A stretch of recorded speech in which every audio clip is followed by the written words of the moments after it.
السلام علیکم، آداب عرض ہے جی ڈیئر سویٹ لسنرز کا یہ کیا حال احوال ہیں؟ کیسے ہیں آپ سب؟ دعا ہے، امید ہے آپ سب خیریت سے ہوں گے۔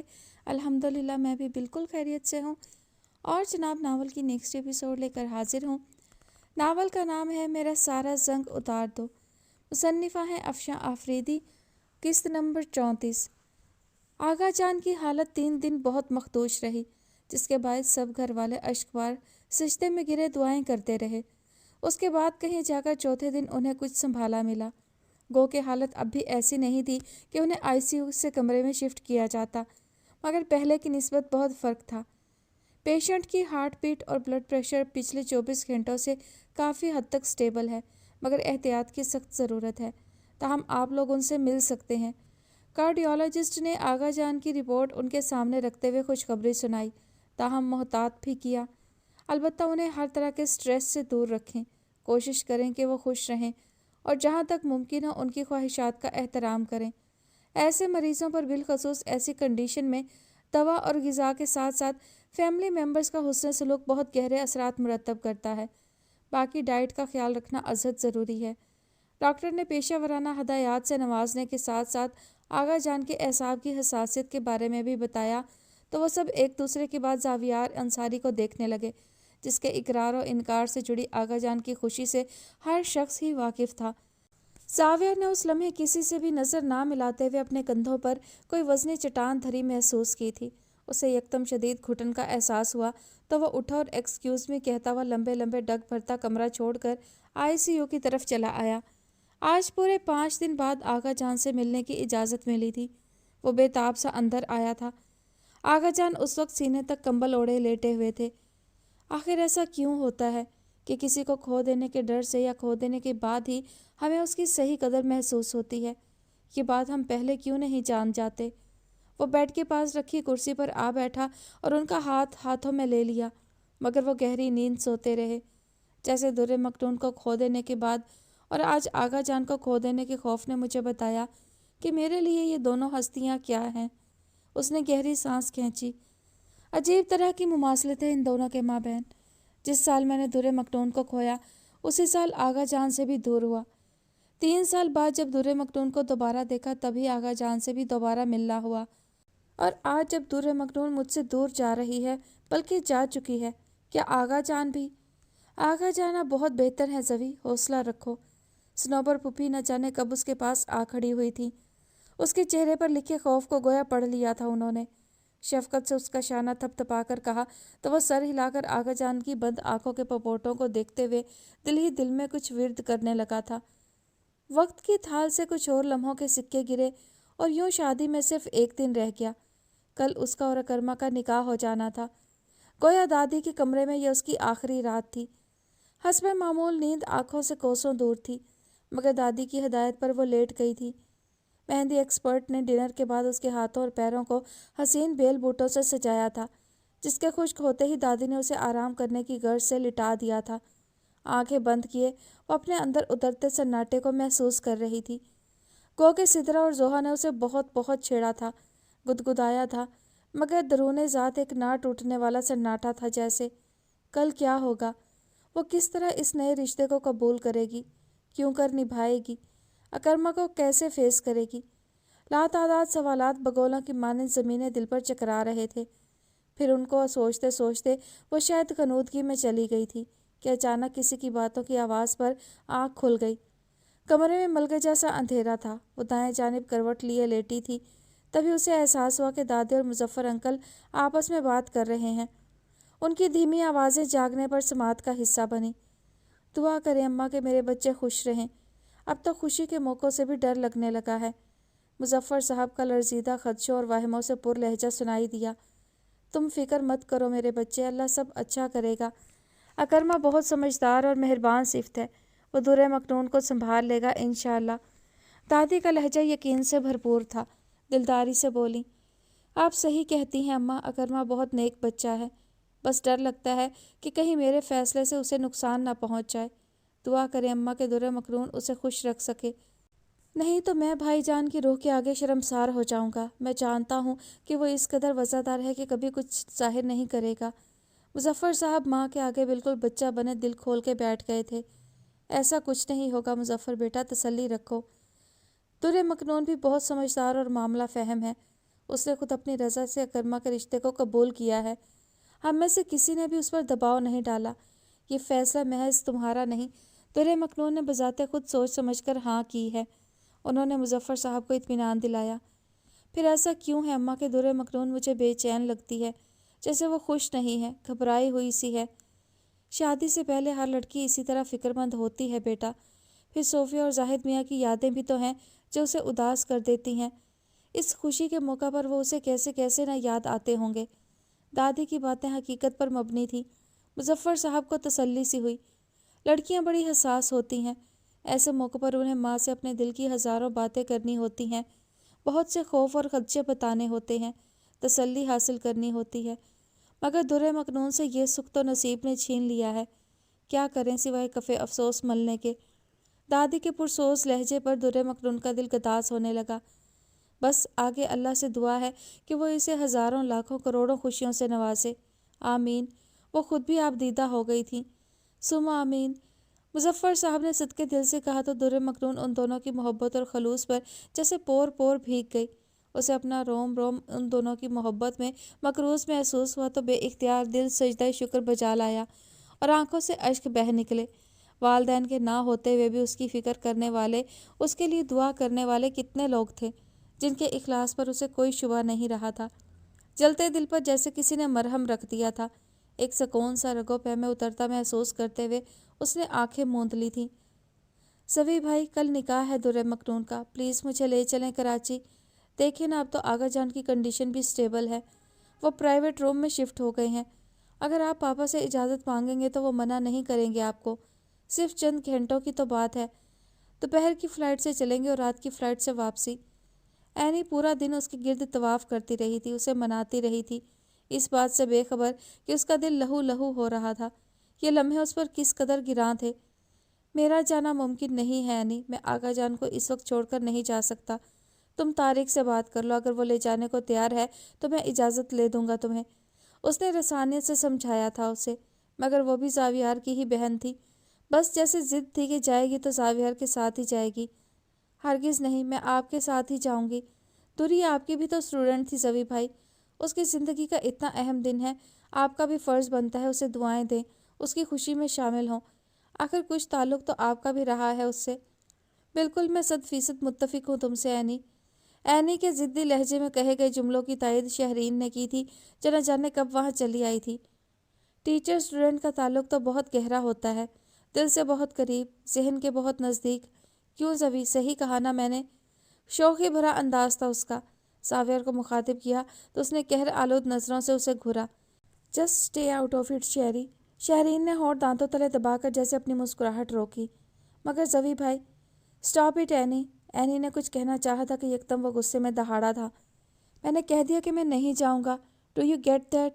انگلی اٹھا کر انتہائی غیظ و غضب میں اینی سے کہا تو وہ سہم کر رہ گئی، اور ہل تو شہرین بھی گئی جس کے پاس سے وہ کسی آندھی طوفان کی مانند گزرا تھا۔ پھر پورا دن اس کا راوی کے کنارے گزرا۔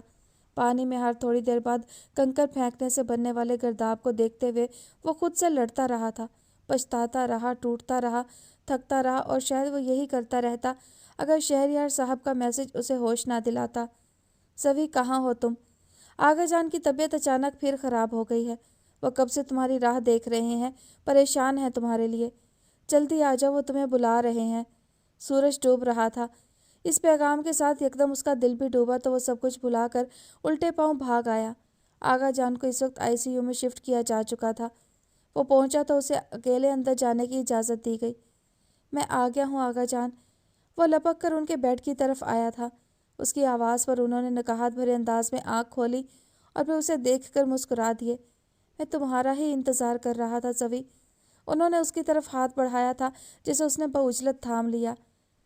نہ پہننے دیں آپ مجھے یہ جیولری، مگر یاد رکھیں اپنی شادی پر میں یہی سیٹ پہنوں گی۔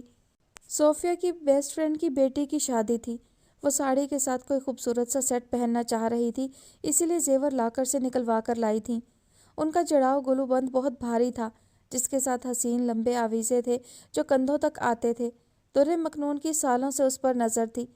آج بھی پہننے کی اجازت مانگی تو ڈانٹ پڑ گئی تھی، جس پر وہ نروٹھے پن سے بولی تھی، اتنا بھاری سیٹ؟ صوفیہ ہنسی تھی۔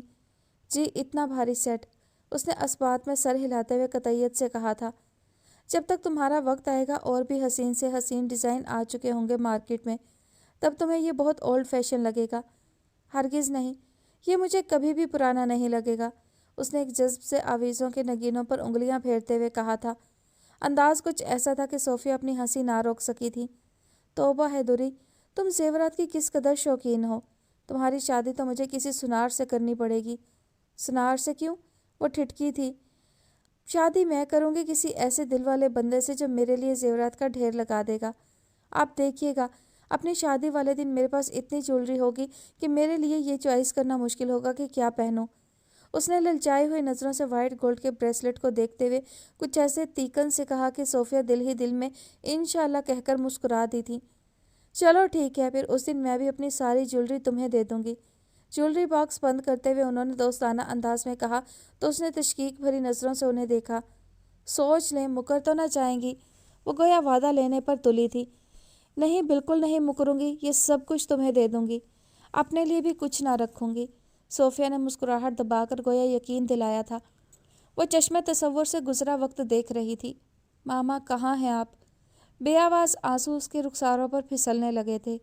پارلر جانے سے پہلے دادی اسے تمام جولری نکال کر دے گئی تھی، جس میں صوفیہ کے زیورات کے علاوہ اکرمہ کی والدہ اور دادی کی طرف سے جولری تھی، ساتھ ہی عروسی جوڑے کے ساتھ لیے گئے سیٹ وغیرہ بھی تھے۔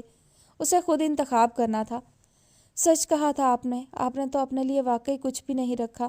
باوجود کوشش کی آنکھوں سے بہتے اشک روکنے میں وہ بری طرح ناکام تھی۔ اتنے میں زوہا دروازہ کھول کر اندر داخل ہوئی۔ اف بس کرو دوری، مت رو اس طرح۔ وہ لپک کر اس کے پاس آئی تھی۔ پتا تھا مجھے کہ یہی ہوگا، اسی لیے منع کیا تھا میں نے دادی کو کہ صوفیہ آنٹی کی کوئی چیز نہ دکھائیں آج تمہیں۔ اسے خود سے لگاتے ہوئے وہ افسردگی سے کہہ رہی تھی۔ ماما، میری ماما۔ زوہا کا اسے خود سے لگانا گویا سارے بند توڑ گیا۔ یکدم وہ بلک بلک کر رونے لگی تھی۔ بس کرو دوری، طبیعت خراب ہو جائے گی یار۔ زوہا کی آنکھیں بھی اشک بار ہو گئی تھیں۔ اسے پیار سے سمجھایا، پھر پانی لا کر دیا۔ سوچو ذرا، آج اگر صوفیہ آنٹی ہوتی تو کیا تمہیں اس طرح روتا دیکھ کر خوش ہوتی؟ اس کے رخسار پر سے آنسو صاف کرتے ہوئے زوہا نے اسے سمجھانے کے لیے نفسیاتی حربہ استعمال کیا تھا، جس پر در مکنون نے ڈبڈبائی آنکھوں سے اس کی طرف دیکھا۔ نہیں نا، کتنا دکھ ہوتا انہیں تمہیں ایسے اداس دیکھ کر، تو پلیز خود کو کنٹرول کرو۔ آج تمہاری زندگی کا بہت حسین دن ہے، اس کی ابتدا آنسوؤں سے نہ کرو۔ زوہا کچھ دیر اسے سمجھاتی رہی، جس کا خاطر خواہ اثر ہوا۔ کچھ دیر بعد وہ شاور لے کر بھاری دل کے ساتھ پارلر جانے کے لیے تیار تھی۔ آغا جان کے چہرے پر کھنڈی زردی دیکھ کر اس کا دل بیٹھ گیا۔ آپ کیسے ہیں آغا جان؟ لہجے میں تشویش اور خدشے بول رہے تھے۔ اب تم آ گئے ہو تو خود کو اچھا محسوس کر رہا ہوں۔ نکاہت کے باعث وہ بہت آہستگی سے بولے تھے۔ آپ ٹھیک ہو جائیں گے آغا جان، اس نے جذبات سے مغلوب لہجے میں کہا۔ آغا جان نے ہنکارا بھر کر لمحے بھر کے لیے آنکھیں بند کی تو وہ گھبرا سا گیا۔ آغا جان، بے ساختہ انہیں پکارا۔ انہوں نے آنکھیں کھول کر اسے دیکھا، پھر ہولے سے مسکرا دیے۔ زاویار کے چہرے پر انہیں کھو دینے کا خوف صاف لکھا نظر آ رہا تھا۔ اس نے اپنے پرحدت ہاتھوں میں ان کا ضعیف ہاتھ جکڑ رکھا تھا۔ زاویار، انہوں نے اسے پکارا۔ جی آغا جان، وہ ہمہ گوش تھا۔ ایسا لگتا ہے جیسے اب میرے پاس زیادہ وقت نہیں رہا ہے، وہ بہت رک رک کر بول رہے تھے۔ زاویار کے لیے روح فرسا الفاظ تھے یہ۔ اس نے ان کے ہاتھ کو مزید بھینچ لیا۔ ایسا کچھ نہیں ہوگا آغا جان، ابھی تو آپ کو میرے ساتھ بہت سا وقت گزارنا ہے، گزرے 3.5 سال کا نقصان پورا کرنا ہے، تمہارا گھر بستے دیکھنا ہے، تمہارے بچے گودوں کھلانے ہیں۔ اس کی بات مکمل ہونے سے پہلے انہوں نے کچھ ایسی حسرت سے کہا کہ زاویار لب بستہ رہ گیا۔ کس قدر ارمان تھا انہیں اس کا گھر بستہ دیکھنے کا، نہ چاہتے ہوئے بھی دل پر بوجھ سا آن گرا۔ آپ جلدی سے ٹھیک ہو جائیں آغا جان، پھر جیسا آپ کہیں گے میں ویسا ہی کروں گا۔ جذبات اور پچھتاوے اس کے اندر گڈمڈ ہو رہے تھے۔ اسے خود بھی اندازہ نہیں تھا کہ وہ کیا کہہ رہا ہے، بس یاد تھا تو محض یہ کہ سامنے صاحب فراش ہستی، اس کے لیے والدین، دوست، غمخوار اور مربی سبھی کچھ ہے، اور اسے مایوس کر کے وہ اندر سے خالی ہوتا جا رہا ہے۔ اور جو میں ٹھیک ہی نہ ہوا تو؟ آغا جان کا لہجہ شکستہ تھا۔ زاویار کے اعصاب پر کوڑے کی طرح برسا ان کا استفہامیہ انداز۔ کیا میں تمہاری خوشی دیکھنے کا ارمان دل میں لیے لیے ہی چلا جاؤں گا؟ وہ اس سے پوچھ رہے تھے، مایوسی چہرے سے مترشح تھی۔ انشاءاللہ ایسا نہیں ہوگا۔ اس کا گلا روند رہا تھا مگر وہ بولے گیا، آپ بہت جلد گھر واپس چلیں گے میرے ساتھ، پھر جو خوشی چاہیں پوری کر لیجئے گا، انکار نہیں کروں گا۔ شادی سے بھی نہیں؟ قدرے توقف کے بعد انہوں نے حسرت سے پوچھا۔ اس نے دیکھا اس کے اقرار نے ان کے چہرے کی زردی میں کیسی زندگی بھر دی تھی۔ وہ متاثر ہوئے بنا نہ رہ سکا تھا۔ اسپات میں سر ہلاتے ہوئے اس نے عجیب سی تھکن اندر اترتی محسوس کی۔ سچ؟ وہ جیسے بے یقین تھے۔ آغا جان اعتبار کریں میرا، کول دے رہا ہوں۔ اس کا سنجیدہ لہجہ مضبوط مگر تھکن زدہ تھا۔ آغا جان نے اس کی آنکھوں میں دیکھا جہاں سچائی دھری تھی۔ اس نے نظر نہ جھکائی نہ چرائی۔ کچھ تھا اس کے انداز اور سبھاؤ میں۔ وہ پرسکون ہو کر مسکرا دیے۔ پھر کچھ لمحے اسے یوں ہی دیکھتے رہنے کے بعد اچانک انہوں نے پوچھا تھا، اگر میں کہوں کہ یہ کام آج ہی انجام دے دیا جائے تو؟ غیر متوقع سوال تھا۔ زاویہ جہاں کا تہاں رہ گیا۔ منع تو نہیں کرو گے؟ ان کا امید و بیم سے مزین لہجہ اس کی قوت گویائی کو جیسے سلب کر گیا۔ وہ گویا اس کا امتحان لے رہے تھے جو اس نازک وقت میں جذبات کے ہاتھوں بری طرح مات کھا رہا تھا۔ کچھ بھی تھا، آغا جان کی محبت اور ان کو کھو دینے کا ڈر اس وقت اس کی ہر سوچ پر حاوی تھا، لیکن جو وہ کرنے کو کہہ رہے تھے، آیا وہ ایسا کر سکے گا؟ اس نے اپنے اندر جھانکا۔ آخر تم کب تک خود سے وابستہ لوگوں کو مایوس کرتے رہو گے؟ کب تک ان کی پلکوں سے خواب نوچ نوچ کر انہیں رت جگہ بخشتے رہو گے زاویہ انصاری؟ انہیں دکھ دیتے رہو گے؟ کیا تمہیں عزیز رکھنے کی سزا ہے یہ؟ کوئی بد دعا ہو تم؟ میری طرف سے جبر نہیں ہے، دل کی آمادگی سے فیصلہ کر سکو تبھی اقرار کرنا۔ اس کی خاموشی معنی خیز تھی۔ آغا جان بہت شفقت سے بولے تھے، لہجے کے خلوص نے اسے اسیر کر لیا۔ میں تمہیں خوش دیکھنا چاہتا ہوں بچے، اور میں آپ کو، اس نے ایک مغلوب کیفیت میں خود کو کہتے سنا تھا۔ بیوٹیشن نے اس کی نوک پلک سنوارنے میں اپنی ساری مہارت استعمال کر ڈالی تھی۔ اس نے جب خود کو آئینے میں دیکھا تو خود بھی ساکت رہ گئی۔ وہ اس قدر حسین بھی لگ سکتی ہے اسے اندازہ نہیں تھا۔ اسکارلیٹ اور پنک کنٹراسٹ کے حسین عروسی جوڑے میں وہ سرتا پیر کوئی شاہکار لگ رہی تھی۔ کانچ کی چوڑیاں، جڑاؤ کنگن، جولری، میک اپ اور گریسفل جوڑے نے اس کے حسن کو تو آتشہ کر ڈالا تھا۔ ماشاء اللہ، سترہ اسے پک کرنے آئی تھیں، دیکھا تو جیسے دنگ ہی رہ گئی۔ اف درِ مکنون، تم تو مجھے کمپلیکس اور اکرما کو دیوانہ کر دو گی۔ سچ میں آج اس بیچارے کی خیر نہیں۔ شوق لہجہ صداقت سے سرشار تھا۔ اسے احساس تھا کہ سترہ نے ایک لفظ بھی غلط نہیں کہا تھا۔ وہ واقعی بلا کی حسین لگ رہی تھی۔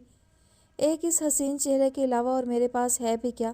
کاش میں ایک سیاہ فام بھدی عورت ہوتی، مگر ماتھے پر یہ داغ نہ ہوتا۔ پھر وہی ناشکری، کسی نے اندر ہی اندر اسے جھڑکا تھا۔ اس نے مڑی ہوئی پلکوں کی جھالر جھکا لی۔ سترہ کی ستائش و توصیف اس کے دل کے تار چھیڑ گئی تھی، اور پھر ہوٹل میں داخل ہوتے ہی گویا سب کی زبان پر اس کے حسن کا قصیدہ جاری ہو گیا تھا۔ اس کے ارد گرد بہت شور کہے اور جھلملاہٹیں تھیں جو اس کے اندر کے سکوت کو بارہا چٹکا جاتیں۔ طاہرہ آنٹی، دادے اور مظفر صاحب نے کچھ ایسی شفقت اور پیار سے اس کا استقبال کیا کہ اسے ماما اور بابا کی کمی کا دکھ ہلکا پڑتا محسوس ہوا تھا۔ ردا، زوہا اور زارا نے بھی اسے ہاتھوں ہاتھ لیا تھا۔ سائرہ بیگم نے اسے دیکھا تو اپنی جگہ جم سی گئیں۔ وہ ان کی توقع سے کہیں بڑھ کر خوبصورت لگ رہی تھی۔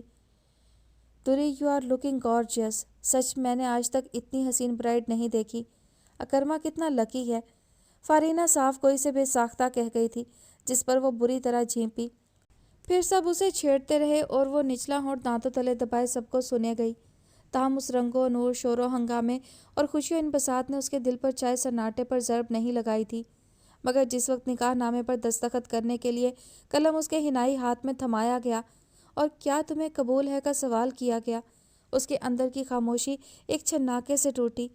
بے اختیار اس کی نگاہ کسی کی تلاش میں بھٹکی تھی، اور پھر مظفر صاحب کے پہلو میں کھڑی سائرہ شیرازی کے سوگوار چہرے کو چھو کر ساتھ کھڑی ردا کے چہرے پر جا رکی۔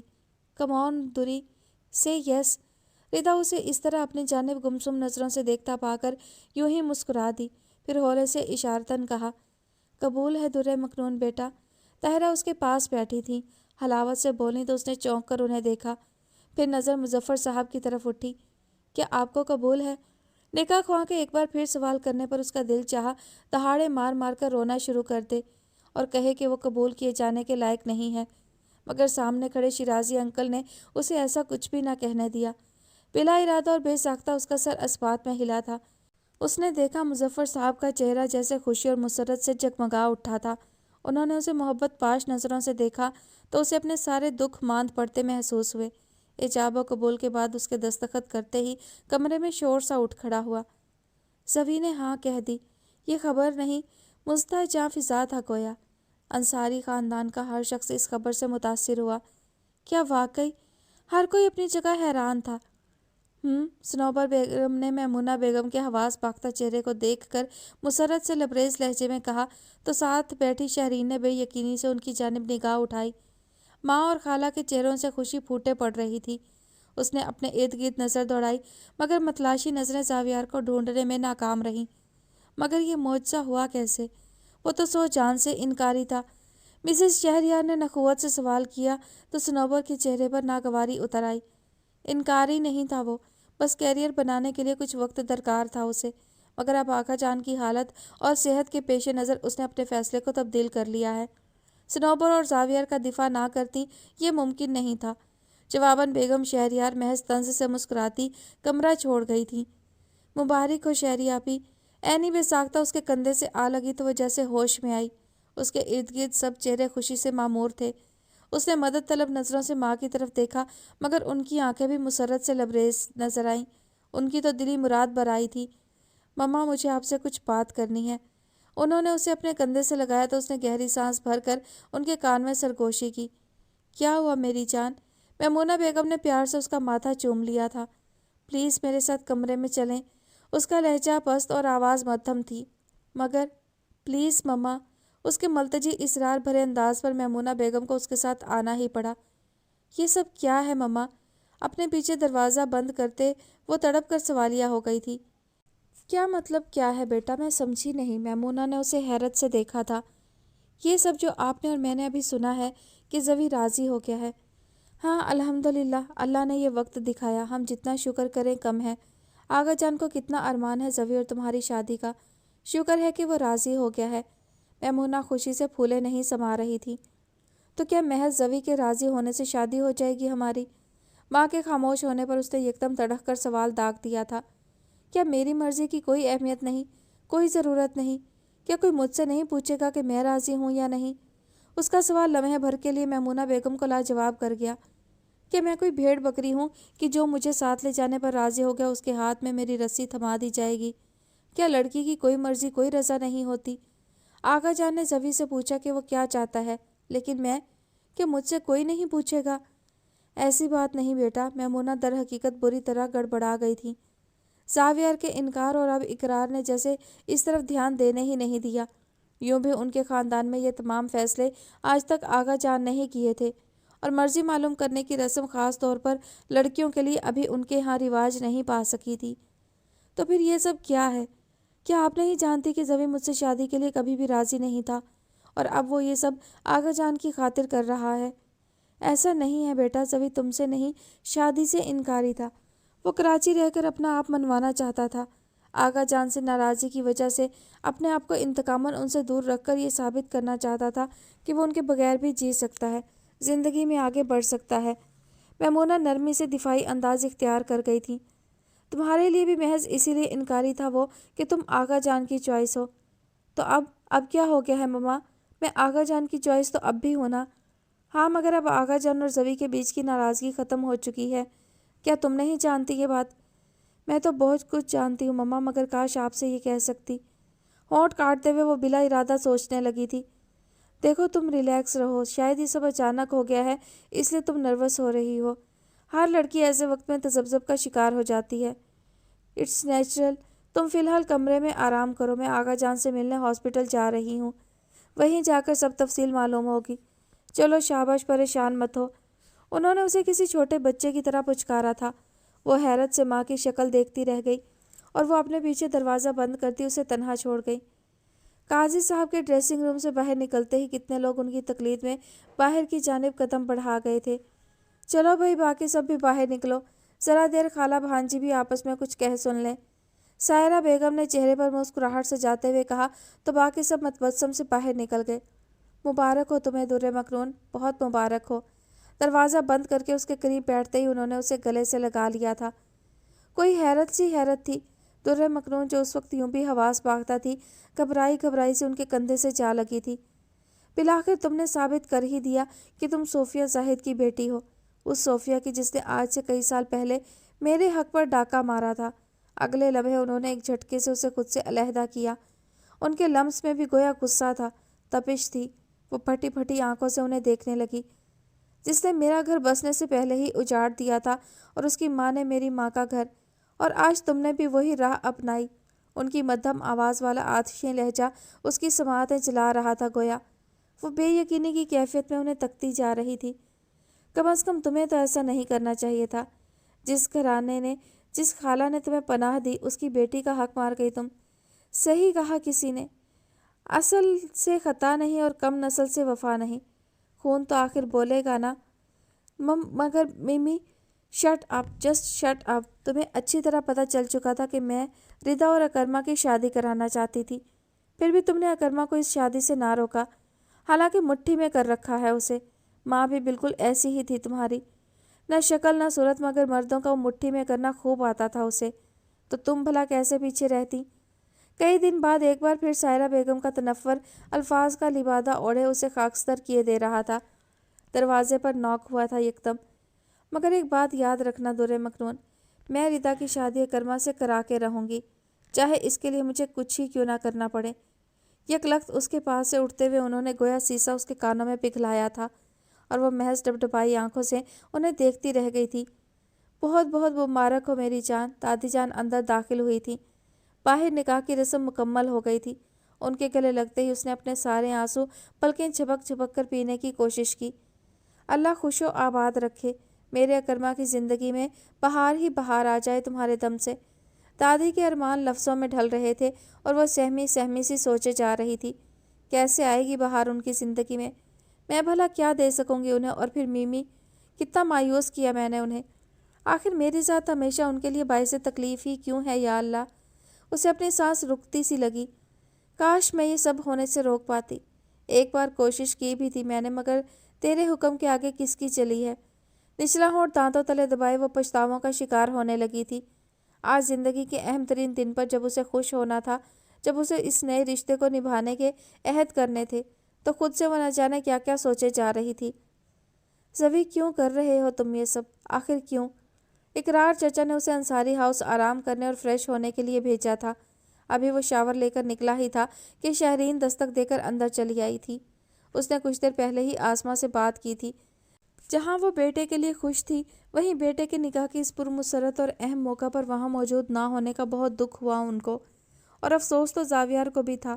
مگر اس وقت آقا جان کی علالت کے پیش نظر یہ فیصلہ ناگزیر تھا۔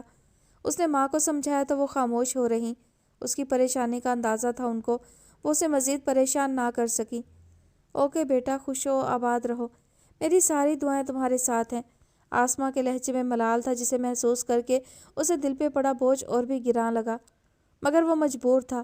اگلے 2 گھنٹوں میں نکاح تھا اس کا، وہ پہلی فلائٹ لے کر بھی نہیں پہنچ پاتی، اور اب شہرین سوال نامہ لیے حاضر تھی۔ ساویہ نے آئینے میں ابھرتی اس کی شبیہ کو دیکھا تھا۔ ہیئر برش چلاتا اس کا ہاتھ شہرین کے سوال پر ٹھٹک گیا جو بلا تمہید ہی شروع ہو گئی تھی۔ شہری پلیز تم یہاں بیٹھو۔ وہ اس کی جانب پلٹا تو لہجے میں ملائمت کے ساتھ ساتھ پشیمانی بھی تھی۔ نہیں بیٹھنا مجھے۔ ہمیشہ کی ہنستی مسکراتی شہرین اس وقت سخت برانگیختہ تھی۔ تم بس مجھے میرے سوال کا جواب دو، ہٹ دھرمی سے بولی۔ تم جانتی تو ہو کہ میں کیوں کر رہا ہوں ایسا؟ ہاں جانتی تو ہوں میں، مگر تمہارے منہ سے سننا چاہتی ہوں۔ شہرین کے لہجے میں دہک تھی۔ زاویہ نے نہ سمجھنے والے انداز سے اسے دیکھا۔ دیکھو شہری آقا جان کی حالت بہت کریٹیکل ہے۔ ڈاکٹرز نے کہا ہے کہ اس وقت ہم انہیں ہر طرح کے صدمے سے دور، انہیں خوش رکھیں۔ بس کیا یہی وجہ ہے زوی؟ زاویہ کی آنکھوں میں آنکھیں ڈالے اس نے قدر طنز سے سوال کیا تھا۔ زاویہ نے بھویں سکیڑ کر اس کی طرف بغور دیکھا، جس کے چہرے پر ناگفتہ سا تاثر تھا۔ ہاں یہی ہے۔ Are you sure Zovi? Yes I do, Zavia اب کے متردد سا بولا تھا، لہجے میں الجھن تھی۔ تو گویا تم یہ سب آقا جان کی محبت میں کر رہے ہو؟ تمہیں کوئی شک ہے اس میں؟ نہیں، بالکل نہیں، بلکہ تمہاری محبت کے بارے میں تو میں 100% سے زیادہ پر یقین ہوں۔ تلخ سی مسکراہٹ لبوں پر سجائے وہ گویا تھی۔ زاویار کو اس کی آنکھوں میں غصہ، دکھ، تھکن اور حسد بیک وقت دکھائی دیا۔ لہجے میں طنز تھا۔ مگر یہ دھوکہ خود کو مت دو زوی۔ تم اس شادی پر اس لیے راضی نہیں ہوئے ہو کہ تمہیں آغا جان سے محبت ہے، بلکہ یہ در مکنون کی محبت ہے جس نے تمہیں گھٹنے ٹیکنے پر مجبور کیا ہے۔ شہرین، حیرت اور غصے سے وہ یکدم چیخ پڑا تھا۔ چلاؤ مت زوی، فیس کرو اس حقیقت کو۔ سچ تو یہ ہے کہ در مکنون نے تمہارا ساتھ قبول نہیں کیا اور آج اپنا گھر بسانے جا رہی ہے۔ تو بھلا تم کیوں پیچھے رہتے؟ در حقیقت تم اسے جتانا چاہتے ہو کہ اگر وہ تمہیں بھلا کر کسی اور کا ہاتھ تھام سکتی ہے تو تم بھی کسی اور کے ساتھ زندگی گزارنے کا فیصلہ کر سکتے ہو، ہے نا؟ اس سے زیادہ بلند آواز میں چیخ کر شہرین نے اسے یکدم چپ کروا دیا تھا۔ But that's not fair. یہ زندگی ہے زوی، کوئی شطرنج کا کھیل نہیں کہ کسی کو مات دینے کے لیے تم مجھے مہرہ بنا کر استعمال کرو۔ میں انسان ہوں زوی، زندہ، جیتی جاگتی۔ میرے بھی احساسات ہیں، میرا دل بھی دھڑکتا ہے۔ یکلخت شہرین کے لہجے میں آنسوؤں کی نمی در آئی تھی۔ شہرین پلیز، کچھ تھا اس کے انداز میں۔ زاویار انصاری کی گلیشیئر جیسے دل کو کسی آنچ نے چھوا تھا۔ تم غلط سمجھ رہی ہو، بلیو می۔ اس تمام معاملے سے میرے ہاں کہنے سے در مکنون کا کوئی تعلق نہیں۔ مگر تم سے تو ہے نا زوی؟ یہ تم سے کس نے کہا؟ کیا تم نہیں جانتی کہ ماما اور نازو خالہ کے بہت چاہنے پر بھی میں نے خود انکار کیا تھا در مکنون کے لیے؟ دل ہی دل میں وہ شہرین کے قیافوں پر حیران ہوتا بظاہر نرم لہجے میں بولا تھا۔ یہ الگ بات ہے کہ ایسا کرنے میں اسے سخت دقت کا سامنا تھا۔ سامنے کھڑی شہرین کی ٹٹولتی، جائزہ لیتی، گہری، کچھ کہتی سنتی نگاہیں اس کا حصار کیے ہوئے تھی۔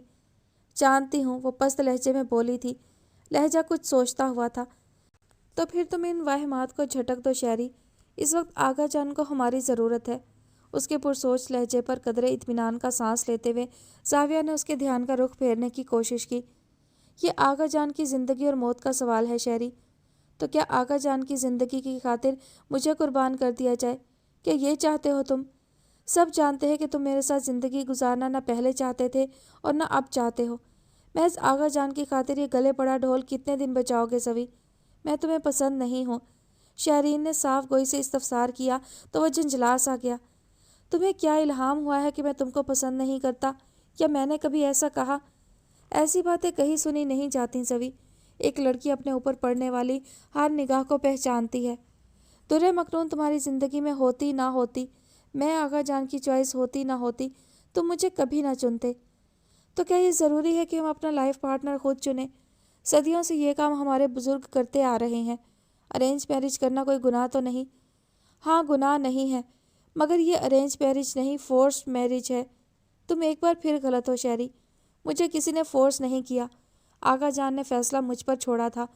میں نے اپنی دل کی رضامندی سے ہاں کہی۔ کیونکہ تم ایموشنل ہو رہے ہو۔ آغا جان کی جس خواہش کو آخری سمجھ کر تم پورا کرنے جا رہے ہو، قدم قدم پر تمہیں پچھتاوے کا شکار بنائے گی۔ یہ ایک دو دن کی بات نہیں ہے زوی۔ پلیز جذبات کو ایک طرف رکھ کر سوچو۔ مجھے جو سوچنا تھا میں سوچ چکا شہری۔ مجھے انکار نہیں ہے۔ ہاں، اگر تمہیں انکار ہے تو کہو۔ کہیں ایسا تو نہیں کہ تم کسی اور کو؟ قطعیت سے کہہ کر زاویار نے ذہن میں در آنے والے اس اچانک خیال کو سوال کی شکل دی تو شہرین مرزا لمحے بھر کے لیے لب بستہ سی اسے دیکھتی رہ گئی، اور اسی لمحے دھڑ سے دروازہ کھلا تھا۔ شہری آپی، آپ کو میمونہ پھوپھو اور کامران انکل بلا رہے ہیں، پلیز جلدی آئیں۔ عینی افتاؤں خیزاں اس کا ہاتھ پکڑ کر اسے باہر گھسیٹ لے گئی تو وہ محض گہری نظروں سے زاویار کو دیکھتی اس کے ساتھ کھینچتی چلی گئی اور اپنے پیچھے زاویار انصاری کے لیے استفسار چھوڑ گئی۔ کیوں کر رہا ہوں میں ایسا؟ کیا واقعی آغا جان کے لیے، یا اسے اپنا آپ کسی عدالت کے کٹہرے میں کھڑا محسوس ہو رہا تھا؟ کم آن دوری، اٹھو، سب بال روم میں دلہن کا ویٹ کر رہے ہیں۔ زوہا اس دوران اندر آ گئی تھی اور پھر لڑکیوں کے جھرمٹ میں اسے بال روم لے جایا گیا۔ باہر اسے کتنے ہی لوگوں کو فیس کرنا ہے، نہ جانے کتنی نظریں اس کے چہرے کو چھوئیں گی، جانی انجانی نظریں، جانے انجانے چہرے، کہیں وہ پہچان تو نہیں لی جائے گی۔ اس بھیانک خیال کے ساتھ ہی اس کا دل بری طرح دھڑک اٹھا تھا۔ دل چاہا سر پر سیٹ کیا ہوا دوپٹہ آگے کھینچ لے، مگر وہ پنوں کے ذریعے فکس کر دیا گیا تھا۔ بال روم کے دروازے میں قدم رکھتے ہی اپنے سر کو مزید جھکا لیا تھا۔ مووی کی لائٹ چہرے کو روشن کرنے لگی۔ سر اونچا کرو دوری، ایسے میں کس طرح مووی بنواؤں گی تمہاری؟ سدرا کی آواز پر اس نے بے ساختہ نظر اٹھائی تھی۔ سامنے سدرا کسی پیشہ ور مووی میکر کی طرح کیمرہ ہاتھ میں لیے کھڑی تھی اس کی نظر بال روم پر پڑی تو لمحے بھر کے لیے ٹھٹک سی گئی۔ حال میں صرف خواتین موجود تھیں۔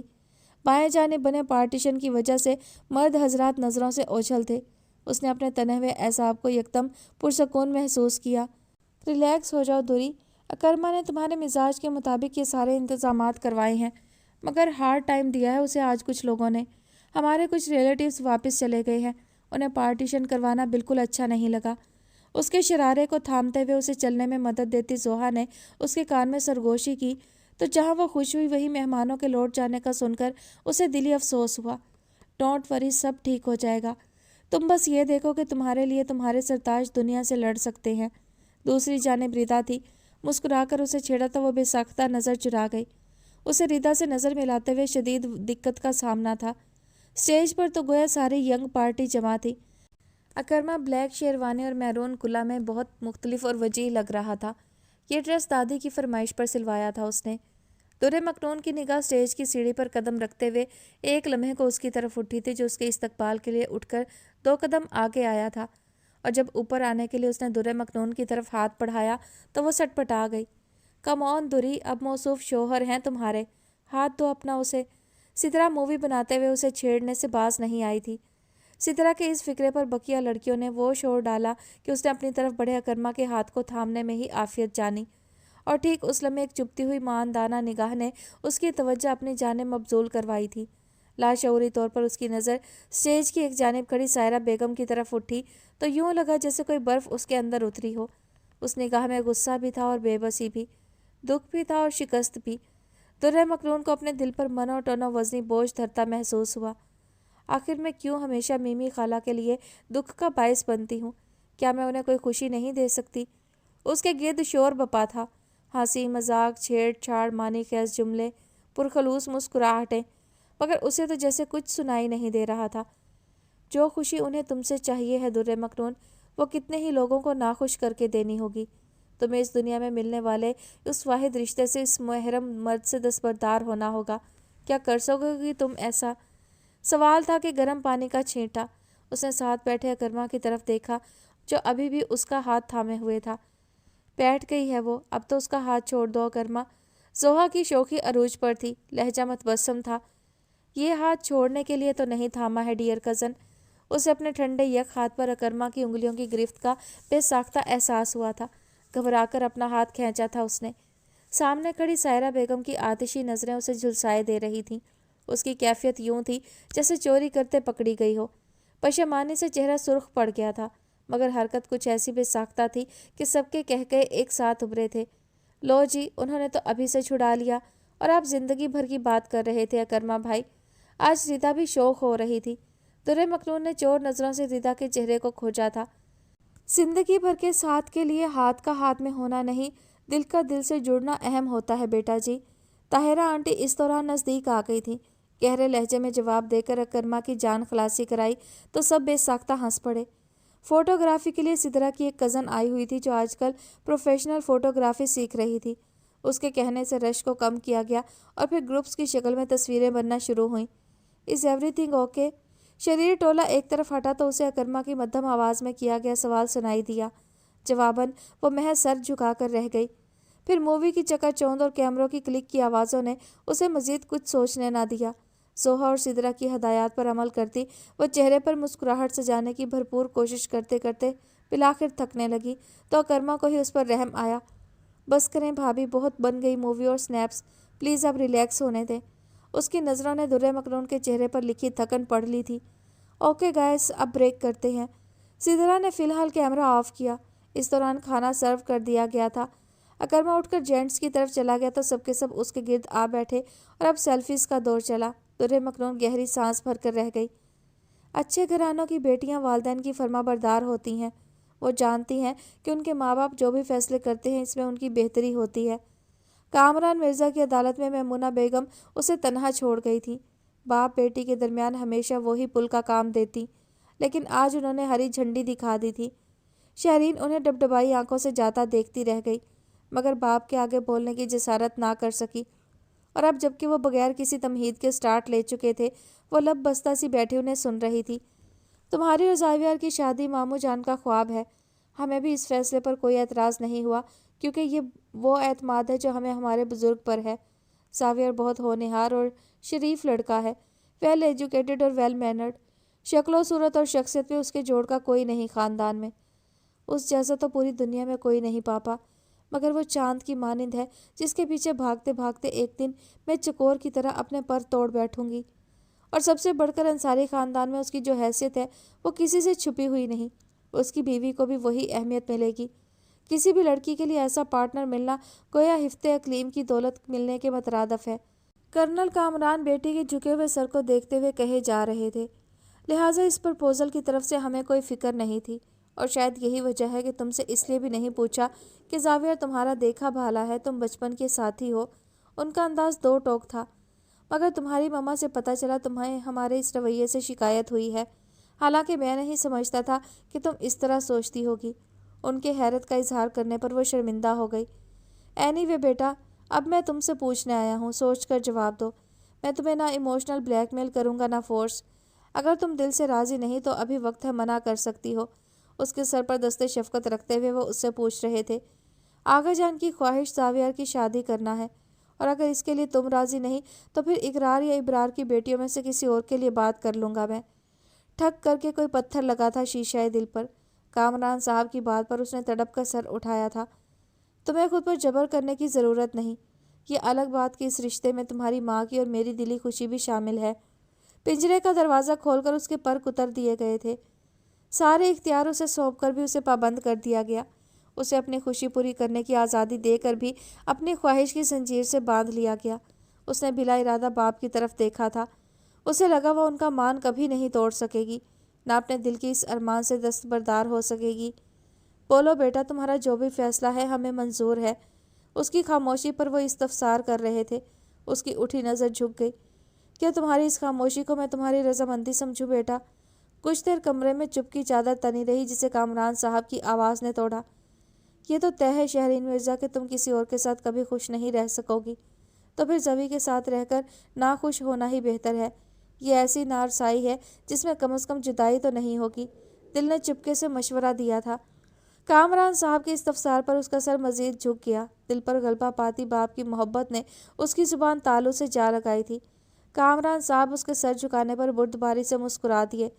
تمہاری صنوبر خالہ تمہارے لیے ڈریس لے آئی ہیں، جاؤ جا کر تیار ہو جاؤ، شاباش۔ وہ کہتے کہتے صوفے سے اٹھے تو وہ بھی ان کی تقلید میں کھڑی ہو گئی۔